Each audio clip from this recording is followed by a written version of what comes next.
Assalamualaikum warahmatullahi wabarakatuh.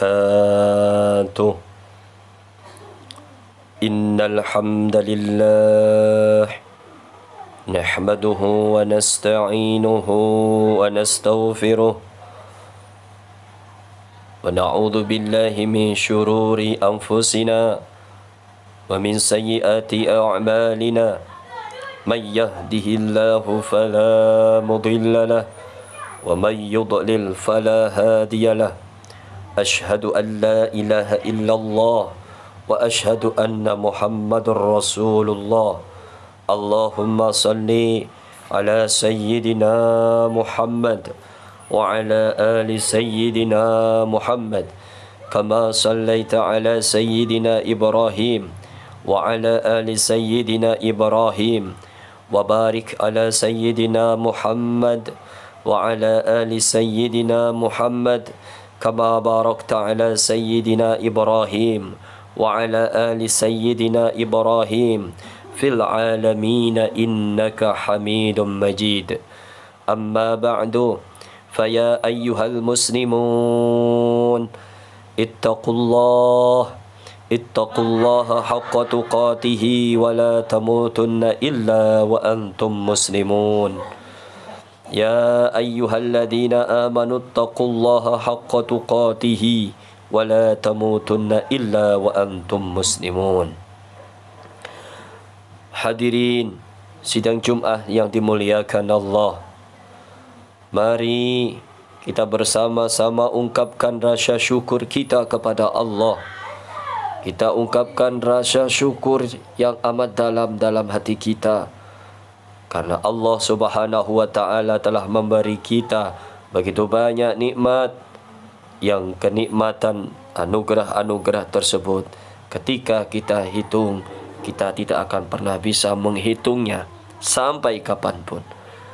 Marilah kita selalu terus-menerus meningkatkan solawat dan salam kita haturkan pada junjungan kita Nabi besar Muhammad sallallahu alaihi wasallam, yang telah memberikan arahan, contoh menuju kehidupan yang penuh cahaya dan jelas, yaitu dinul Islam. Semoga kita semuanya mencintai beliau dan kita mendapatkan syafaat kelak ila yaumil qiyamah. Hadirin yang mulia dalam sidang Jumat, dalam kesempatan ini kita ingatkan diri kita masing-masing untuk senantiasa meningkatkan ketakwaan kita kepada Allah, meningkatkan rasa takut kita kepada Allah dengan cara melaksanakan apa yang sudah diperintahkan oleh Allah dan menjauhi apa yang sudah dilarang oleh Allah Subhanahu wa ta'ala.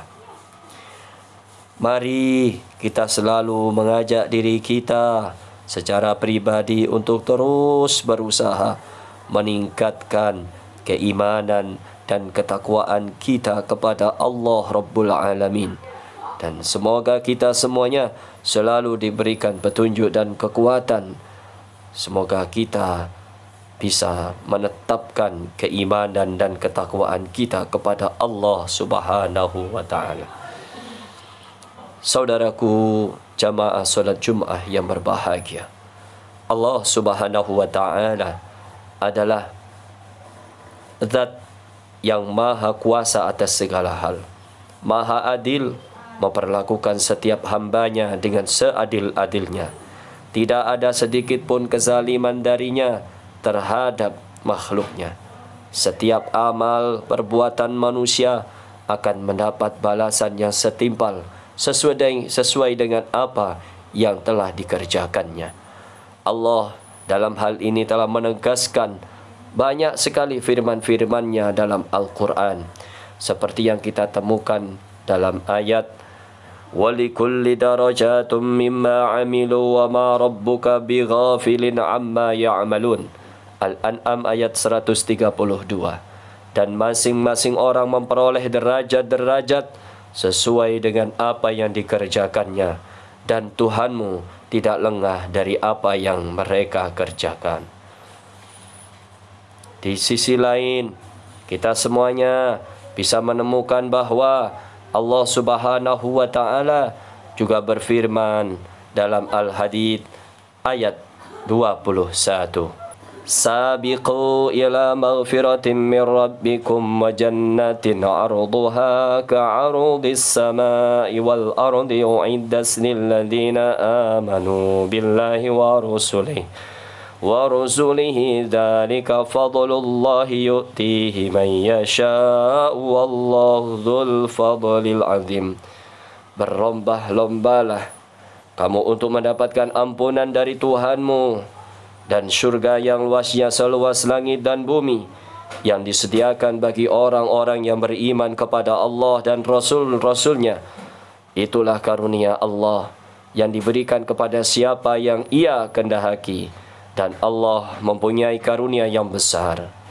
Ayat ini menganjurkan umat Islam untuk selalu bersama-sama berlomba menjadi pribadi-pribadi yang terbaik dalam kebaikan. Kebaikan-kebaikan apa yang perlu kita lakukan agar mendapatkan kedudukan dan kehormatan yang tinggi di mata Allah dan manusia?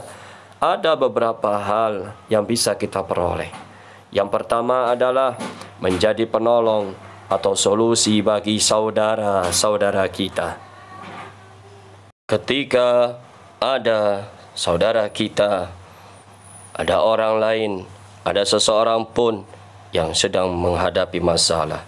Karena setiap orang pasti memiliki masalahnya sendiri, problematika kehidupan sendiri yang dihadapi. Bahkan terkadang membutuhkan bantuan dari orang lain untuk menyelesaikan permasalahan tersebut. Ketika kita merasa ada dorongan dalam hati kita, ketika batin kita tergerak untuk ingin membantu orang lain dalam menyelesaikan masalah mereka, hal ini dianggap sebagai perbuatan mulia. Keutamaan ini bahkan telah disampaikan oleh Nabi kita Muhammad SAW, adalah manusia yang terbaik, manusia yang bisa membantu saudara-saudara yang lain, seperti yang telah disampaikan oleh Nabi kita, khairun nas anfa'uhum linnas. Sebaik-baik manusia adalah yang paling bermanfaat bagi orang lain. Hadis riwayat Ahmad. Yang kedua yang bisa kita lakukan untuk mendapatkan kedudukan mulia di sisi Allah, mendapatkan kedudukan mulia di sesama manusia, maka kita bisa menjadi ahlu tahajud. Mengistiqomahkan ibadah solat malam bisa menjadi salah satu pilihan kita agar kita mendapatkan kemuliaan di sisi Allah Subhanahu wa Ta'ala. Solat tahajud termasuk ke dalam ibadah malam. Solat malam ketika kebanyakan manusia lelap dalam tidurnya, beristirahat, meski bukan ibadah wajib, kita bangun dan melaksanakan solat tahajud. Orang yang melaksanakan solat tahajud secara teratur akan mendapatkan berkah dari Allah.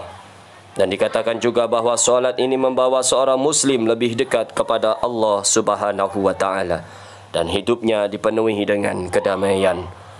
Wa minal laili fatahajjad bihi nafilatan lak asa an yab'atsaka rabbuka maqaman mahmuda.